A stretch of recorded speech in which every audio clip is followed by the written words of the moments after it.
ಸವಿ ಕನ್ನಡ 4ನೆಯ ತರಗತಿ ಭಾಗ 1. ಇದರಲ್ಲಿರುವ ಪಾಠ 8 ತಾಯಿಗೊಂದು ಪತ್ರ. ಈ ಪಾಠವನ್ನು ಮೊದಲಿಗೆ ಓದುತ್ತೇನೆ, ನಂತರ ಅಭ್ಯಾಸ ಪ್ರಶ್ನೆಗಳಿಗೆ ಉತ್ತರಗಳನ್ನು ಹೇಳ್ತೇನೆ. ಈ ವಿಡಿಯೋ ಇಷ್ಟವಾದಲ್ಲಿ ಲೈಕ್ ಮಾಡಿ, ಶೇರ್ ಮಾಡಿ, ಸಬ್ಸ್ಕ್ರೈಬ್ ಆಗಿ. ಶ್ರೀ 9 ಅಕ್ಟೋಬರ್ 2024 ಬಸವನ ಬಾಗೇವಾಡಿ. ಪ್ರೀತಿಯ ಅಮ್ಮನಿಗೆ ನಿಮ್ಮ ಮಗನಾದ ಉಲ್ಲಾಸ ಬೇಡುವ ಆಶೀರ್ವಾದಗಳು. ನಾನು, ಅಜ್ಜ, ಅಜ್ಜಿ, ಮಾವಂದಿರು ತೇಜಸ್ವಿನಿ ಹಾಗೂ ಧನುಷ ಎಲ್ಲರೂ ಕ್ಷೇಮವಾಗಿದ್ದೇವೆ. ನಿಮ್ಮೆಲ್ಲರ ಕ್ಷೇಮ ಸಮಾಚಾರಕ್ಕಾಗಿ ಈ ಕಾಗದ ತಲುಪಿದ ಕೂಡಲೇ ಕಾಗದ ಬರೆಯುತ್ತೀರೆಂದು ನಂಬಿರುತ್ತೇನೆ. ಅಮ್ಮ, ಈ ದಸರೆ ರಜೆಯಲ್ಲಿ ಅಜ್ಜ ನಮ್ಮನ್ನು ಮೈಸೂರು ದಸರೆಗೆ ಕರೆದುಕೊಂಡು ಹೋಗಿದ್ದರು. ದಸರೆ ಮೆರವಣಿಗೆಯಲ್ಲಿನ ಸ್ತಬ್ಧ ಚಿತ್ರಗಳು, ಕಲಾ ತಂಡಗಳ ಪ್ರದರ್ಶನಗಳು ಆಕರ್ಷಕವಾಗಿದ್ದವು. ಆನೆ ಮೇಲೆ ಅಂಬಾರಿಯಲ್ಲಿದ್ದ ಚಾಮುಂಡೇಶ್ವರಿ ದೇವಿ ನೋಡಿ ತುಂಬ ಸಂತೋಷವಾಯಿತು. ಸಂಜೆ ನೋಡಿದ ಪಂಜಿನ ಕವಾಯತ್ತು ಈಗಲೂ ಕಣ್ಣಿಗೆ ಕಟ್ಟಿದಂತಿದೆ. ದಸರೆ ಮುಗಿದ ಮರುದಿನ ಚಾಮುಂಡಿ ಬೆಟ್ಟಕ್ಕೆ ಹೋಗಿ ದೇವಿಗೆ ಪೂಜೆ ಮಾಡಿಸಿದೆವು. ಅಜ್ಜಿ ನನಗೆ ಮತ್ತು ಧನುಷನಿಗೆ ಆಟದ ಸಾಮಾನು ಕೊಡಿಸಿದರು. ತೇಜಸ್ವಿನಿ ಅಕ್ಕನಿಗೆ ಸರ, ಬಳೆ ಕೊಡಿಸಿದರು. ಅಲ್ಲಿಂದ ನಗರ ಸಾರಿಗೆ ಬಸ್ಸು ಹತ್ತಿ ಪ್ರಾಣಿ ಸಂಗ್ರಹಾಲಯಕ್ಕೆ ಬಂದೆವು. ಶ್ರೀ ಜಯಚಾಮರಾಜೇಂದ್ರ ಮೃಗಾಲಯದಲ್ಲಿ ವಿವಿಧ ರೀತಿಯ ಪಕ್ಷಿಗಳನ್ನು ನೋಡಿದೆವು. ಬಣ್ಣ ಬಣ್ಣದ ಹಕ್ಕಿಗಳು, ಅವುಗಳ ಚೀವ್ ಚೀವ್ ಧ್ವನಿ ಕೇಳಲು ಸುಮಧುರವಾಗಿತ್ತು. ಅಲ್ಲಿಂದ ಮುಂದೆ ಕೆಂಪು ಮತ್ತು ಕಪ್ಪು ಮುಖದ ಕೋತಿಗಳನ್ನು ಕಂಡೆವು. ಧನುಷನು ಅವುಗಳಿಗೆ ತಿಂಡಿ ಪದಾರ್ಥ ಕೊಡುವುದನ್ನು ನೋಡಿದ ಕಾವಲುಗಾರ ಹಾಗೆ ಮಾಡಬಾರದು ಎಂದನು. ಅಲ್ಲಲ್ಲಿ ಬರೆದು ಹಾಕಿರುವ ಮುಟ್ಟಬೇಡಿ, ಪ್ರಾಣಿಗಳಿಗೆ ತಿಂಡಿ ಪದಾರ್ಥ ಕೊಡಬೇಡಿ ಎಂಬ ಸೂಚನಾ ಫಲಕಗಳನ್ನು ನೋಡಿ ಎಂದು ತೋರಿಸಿದನು. ಅದೇ ಸಮಯದಲ್ಲಿ ಸಿಂಹ ಗರ್ಜಿಸಿ ನಮ್ಮನ್ನು ಆ ಕಡೆಗೆ ಸೆಳೆಯಿತು. ಮಾವನವರು ಗಲಾಟೆ ಮಾಡದೆ ಮೌನವಾಗಿ ಬನ್ನಿ ಎಂದರು. ನಾವು ಶೇಂಗಾ ತಿನ್ನುತ್ತಾ ಒಂದು ಕಡೆಯಿಂದ ಆನೆ, ಜಿಂಕೆ ಹಿಂಡು, ಹುಲಿ, ಚಿರತೆ, ಸಿಂಹ, ಗೆಂಡಾಮೃಗ ನೋಡಿ ಖುಷಿಪಟ್ಟೆವು. ಪಕ್ಕದ ಮರದ ಕೊಂಬೆಯ ಮೇಲೆ ಕಾಡು ಮನುಷ್ಯ ನಮ್ಮ ಹಾಗೆ ನಡೆದಾಡುತ್ತಿತ್ತು. ಮುಂದೆ ಹಾವುಗಳ ಸಾಮ್ರಾಜ್ಯ, ಅಲ್ಲಿ ಕಾಳಿಂಗ ಸರ್ಪ, ಹೆಬ್ಬಾವು ಮುಂತಾದ ಬೇರೆ ಬೇರೆ ಜಾತಿಯ ಹಾವುಗಳನ್ನು ಕಂಡು ಮೈ ಜುಮ್ ಎಂದಿತು. ಈ ಹಾವುಗಳನ್ನು ಎಲ್ಲಿಂದ ತಂದದ್ದು ಎಂದಾಗ ಅಲ್ಲಿದ್ದ ಕಾವಲುಗಾರ ಬಂಡೀಪುರದ ಕಾಡಿನಿಂದ ಎಂದನು. ಅಲ್ಲಿಂದ ಮುಂದೆ ಜಿರಾಫೆ ನೋಡಿದೆವು. ಅದು ತನ್ನ ಮರಿಗೆ ಹಾಲು ಉಣಿಸುತ್ತಿತ್ತು. ಜಿರಾಫೆಯ ಕತ್ತು ನೋಡಿ ಆಶ್ಚರ್ಯವಾಯಿತು. ಅಲ್ಲಿಯೇ ಇದ್ದ ವಸ್ತು ಸಂಗ್ರಹಾಲಯಕ್ಕೆ ಭೇಟಿ ನೀಡಿದೆವು. ಅಲ್ಲಿಟ್ಟಿದ್ದ ಪ್ರಾಣಿಗಳ ಮಾದರಿಗಳು ನಿಜವಾದ ಪ್ರಾಣಿಗಳೇ ಎಂಬಂತಿದ್ದವು. ಇವೆಲ್ಲವನ್ನು ನೋಡುವಷ್ಟರಲ್ಲಿ ಸಂಜೆ ಆಯಿತು. ಆಮೇಲೆ ಅರಮನೆಯನ್ನು ನೋಡಿಕೊಂಡು ಊರಿಗೆ ಹಿಂದಿರುಗಿದೆವು. ಅಮ್ಮ, ಬಹಳ ಸಂತೋಷವಾಯಿತು. ನಾನು ಊರಿಗೆ ಬಂದಾಗ ಎಲ್ಲರೂ ಮತ್ತೊಮ್ಮೆ ಮೈಸೂರಿಗೆ ಹೋಗೋಣ. ತುಂಬ ಖುಷಿಯಿಂದ ಈ ಕಾಗದ ಬರೆದಿರುತ್ತೇನೆ. ಎಲ್ಲರಿಗೂ ನನ್ನ ನಮಸ್ಕಾರಗಳನ್ನು ತಿಳಿಸಿ. ಇತಿ ನಿಮ್ಮ ಪ್ರೀತಿಯ ಮಗ ಉಲ್ಲಾಸ. ಇವರಿಗೆ ಶ್ರೀಮತಿ ಸಂಪಿಗೆ, ಕಸ್ತೂರಿ ನಿವಾಸ, ಯಳಂದೂರು ತಾಲೂಕು 571441. ಓದು ಬರಹ ಕಲಿಯಿರಿ, ಜ್ಞಾನದೀಪ ಬೆಳಗಿರಿ. ಈ ಪಾಠಕ್ಕೆ ಸಂಬಂಧಪಟ್ಟಂತಹ ಪದಗಳ ಅರ್ಥ: ಸಮಾಚಾರ ಅಂದರೆ ವಿಷಯ, ಸಂಗತಿ. ಸ್ತಬ್ಧ ಚಿತ್ರ ಅಂದರೆ ನಿಶ್ಚಲವಾದ ಚಿತ್ರ, ಆಕೃತಿ. ತಂಡ ಅಂದರೆ ಗುಂಪು, ಸಮೂಹ. ಧ್ವನಿ ಅಂದರೆ ದನಿ, ಸ್ವರ.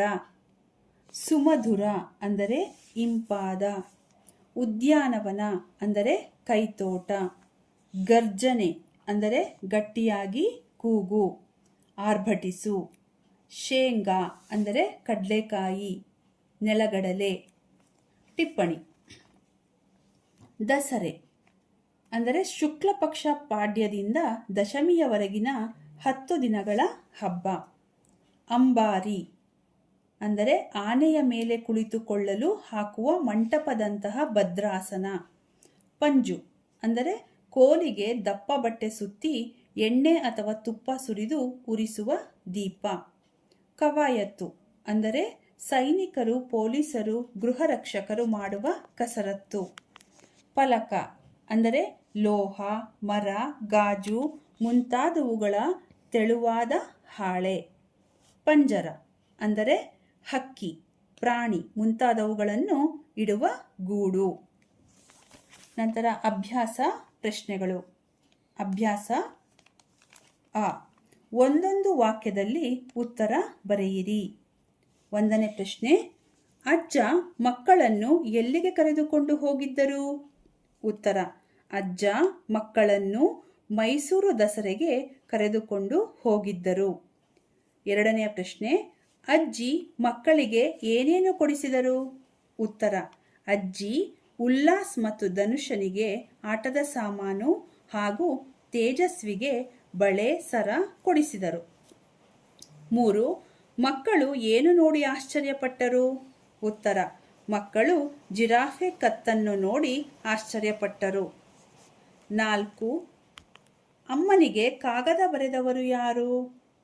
ಉತ್ತರ, ಅಮ್ಮನಿಗೆ ಕಾಗದ ಬರೆದವರು ಉಲ್ಲಾಸ್. ಆ.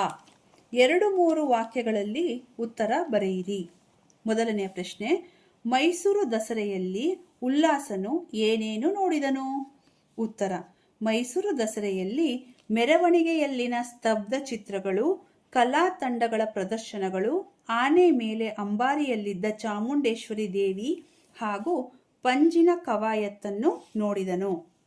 2ನೇ ಪ್ರಶ್ನೆ, ಪ್ರಾಣಿ ಸಂಗ್ರಹಾಲಯದಲ್ಲಿ ಯಾವ ಯಾವ ಪ್ರಾಣಿಗಳು ಇದ್ದವು?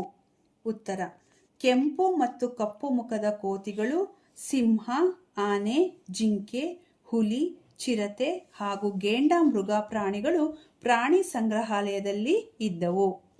3ನೇ ಪ್ರಶ್ನೆ, ಉಲ್ಲಾಸನಿಗೆ ಸಂತೋಷವಾಗಲು ಕಾರಣವೇನು? ಉತ್ತರ, ಉಲ್ಲಾಸನ ಅಜ್ಜ ಮತ್ತು ಅಜ್ಜಿ ಮೈಸೂರು ದಸರೆಗೆ ಕರೆದುಕೊಂಡು ಹೋಗಿದ್ದರು. ದಸರೆಯ ಮೆರವಣಿಗೆ, ಚಾಮುಂಡಿ ದೇವಿ ಕುಳಿತಿದ್ದ ಅಂಬಾರಿ ಹಾಗೂ ಪ್ರಾಣಿ ಸಂಗ್ರಹಾಲಯದಲ್ಲಿ ವಿವಿಧ ಪ್ರಾಣಿ ಪಕ್ಷಿಗಳನ್ನು ನೋಡಿ ಉಲ್ಲಾಸನಿಗೆ ಸಂತೋಷವಾಯಿತು. ಈ. ಖಾಲಿ ಬಿಟ್ಟಿರುವ ಜಾಗದಲ್ಲಿ ಸರಿಯಾದ ಪದ ತುಂಬಿ. 1. ಅಜ್ಜ ನಮ್ಮನ್ನು ಮೈಸೂರು ಡ್ಯಾಶ್ಗೆ ಕರೆದುಕೊಂಡು ಹೋಗಿದ್ದರು. ಅಜ್ಜ ನಮ್ಮನ್ನು ಮೈಸೂರು ದಸರೆಗೆ ಕರೆದುಕೊಂಡು ಹೋಗಿದ್ದರು. 2. ಆನೆಯ ಮೇಲಿನ ಅಂಬಾರಿಯಲ್ಲಿ ಡ್ಯಾಶ್ ಇಟ್ಟಿದ್ದರು. ಆನೆಯ ಮೇಲಿನ ಅಂಬಾರಿಯಲ್ಲಿ ಚಾಮುಂಡೇಶ್ವರಿ ದೇವಿ ಇಟ್ಟಿದ್ದರು. 3. ಮೈಸೂರಿನಲ್ಲಿ ಡ್ಯಾಶ್ ಮೃಗಾಲಯವಿದೆ. ಮೈಸೂರಿನಲ್ಲಿ ಶ್ರೀ ಜಯಚಾಮರಾಜೇಂದ್ರ ಮೃಗಾಲಯವಿದೆ. 4. ಸಿಂಹದ ಡ್ಯಾಶ್ ನಮ್ಮ ಗಮನ ಸೆಳೆಯಿತು. ಸಿಂಹದ ಘರ್ಜನೆ ನಮ್ಮ ಗಮನ ಸೆಳೆಯಿತು. 5. ಕೊಂಬೆಯ ಮೇಲೆ ಡ್ಯಾಶ್ ನಮ್ಮ ಹಾಗೆಯೇ ನಡೆಯುತ್ತಿತ್ತು. ಕೊಂಬೆಯ ಮೇಲೆ ಕಾಡು ಮನುಷ್ಯ ನಮ್ಮ ಹಾಗೆಯೇ ನಡೆಯುತ್ತಿತ್ತು. ಈ. ಕೊಟ್ಟಿರುವ ವಾಕ್ಯಗಳು ಸರಿ ಇದ್ದರೆ ಸರಿ ಎಂದು, ತಪ್ಪು ಇದ್ದರೆ ತಪ್ಪು ಎಂದು ಗುರುತು ಹಾಕಿ. 1. ಉಲ್ಲಾಸನು ತನ್ನ ತಂದೆಗೆ ಕಾಗದ ಬರೆದನು. ಈ ವಾಕ್ಯ ತಪ್ಪು. 2. ಕೆಂಪು ಮತ್ತು ಕಪ್ಪು ಬಣ್ಣದ ಕೋತಿಗಳು ಚೀವ್ ಚೀವ್ ಎಂದು ಶಬ್ದ ಮಾಡುತ್ತಿದ್ದವು. ಈ ವಾಕ್ಯ ತಪ್ಪು. 3. ದಸರೆ ಮುಗಿದ ಮರುದಿನ ಚಾಮುಂಡಿ ಬೆಟ್ಟಕ್ಕೆ ಹೋದೆವು. ಈ ವಾಕ್ಯ ಸರಿ. 4. ಜಿರಾಫೆ ತನ್ನ ಮರಿಗೆ ಹಾಲು ಉಣಿಸುತ್ತಿತ್ತು. ಈ ವಾಕ್ಯ ಸರಿ. 5. ಮೃಗಾಲಯದಲ್ಲಿದ್ದ ಹಾವುಗಳನ್ನು ಬಂಡೀಪುರದ ಕಾಡಿನಿಂದ ತರಲಾಗಿದೆ. ಈ ವಾಕ್ಯ ಸರಿ. 6. ದಸರೆ ಹಬ್ಬ 6 ದಿನ ನಡೆಯುತ್ತದೆ. ಈ ವಾಕ್ಯ ತಪ್ಪು. ನಂತರ ಭಾಷಾಭ್ಯಾಸ. ಆ. ಮಾದರಿಯಂತೆ ಲಿಂಗ ಬದಲಿಸಿ ಬರೆಯಿರಿ. ಮಾದರಿ: ಅಜ್ಜ, ಅಜ್ಜಿ, ತಂದೆ, ತಾಯಿ, ಮಾವ, ಅತ್ತೆ, ಚಿಕ್ಕಪ್ಪ ಚಿಕ್ಕಮ್ಮ, ಮಗಳು ಮಗ, ತಮ್ಮ ತಂಗಿ. ಮಾದರಿಯಲ್ಲಿ ಸೂಚಿಸಿರುವಂತೆ ಸೂಕ್ತ ಪದ ಬರೆಯಿರಿ. ಮಾದರಿ: ನಮ್ಮ, ನಮ್ಮದು, ನಮ್ಮವರು. ನನ್ನ, ನನ್ನದು, ನನ್ನವರು. ನಿನ್ನ, ನಿನ್ನದು, ನಿನ್ನವರು. ನಿಮ್ಮ, ನಿಮ್ಮದು, ನಿಮ್ಮವರು. ತಮ್ಮ, ತಮ್ಮದು, ತಮ್ಮವರು. ಗುಂಪಿಗೆ ಸೇರದ ಪದ ಆರಿಸಿ ಬರೆ. 1. ಶೇಂಗಾ, ಮಾವು, ಗೆಣಸು, ಆಲೂಗಡ್ಡೆ. ಇದರಲ್ಲಿ ಗುಂಪಿಗೆ ಸೇರದ ಪದ ಮಾವು. 2. ಕಾಗೆ, ಗೂಬೆ, ಕೋಗಿಲೆ, ಗೇಂಡಾಮೃಗ. ಇದರಲ್ಲಿ ಗುಂಪಿಗೆ ಸೇರದ ಪದ ಘೇಂಡಾಮೃಗ. 3. ಬಾಳೆಹಣ್ಣು, ಇಡ್ಲಿ, ವಡೆ, ದೋಸೆ. ಇದರಲ್ಲಿ ಗುಂಪಿಗೆ ಸೇರದ ಪದ ಬಾಳೆಹಣ್ಣು. 4. ಚಿರತೆ, ಗಿಳಿ, ಸಿಂಹ, ಹುಲಿ. ಗುಂಪಿಗೆ ಸೇರದ ಪದ ಗಿಳಿ. ಈ ಪದಗಳನ್ನು ಉಪಯೋಗಿಸಿ ಸ್ವಂತ ವಾಕ್ಯ ರಚಿಸು. 1. ಕ್ಷೇಮ: ನಾವು ವಾಹನಗಳಲ್ಲಿ ಕ್ಷೇಮವಾಗಿ ಓಡಾಡಬೇಕು. 2. ಪ್ರಾಣಿ ಸಂಗ್ರಹಾಲಯ: ದಸರಾ ರಜೆಯಲ್ಲಿ ನಾವು ಮೈಸೂರಿನಲ್ಲಿರುವ ಪ್ರಾಣಿ ಸಂಗ್ರಹಾಲಯಕ್ಕೆ ಹೋಗಿದ್ದೆವು. 3. ಉದ್ಯಾನವನ: ಉದ್ಯಾನವನಗಳಲ್ಲಿ ಆಡುವುದೆಂದರೆ ಮಕ್ಕಳಿಗೆ ತುಂಬ ಇಷ್ಟ. 4. ಸೂಚನಾ ಫಲಕ: ಪ್ರಾಣಿ ಸಂಗ್ರಹಾಲಯದಲ್ಲಿ ಸೂಚನಾ ಫಲಕಗಳನ್ನು ಹಾಕಿರುತ್ತಾರೆ.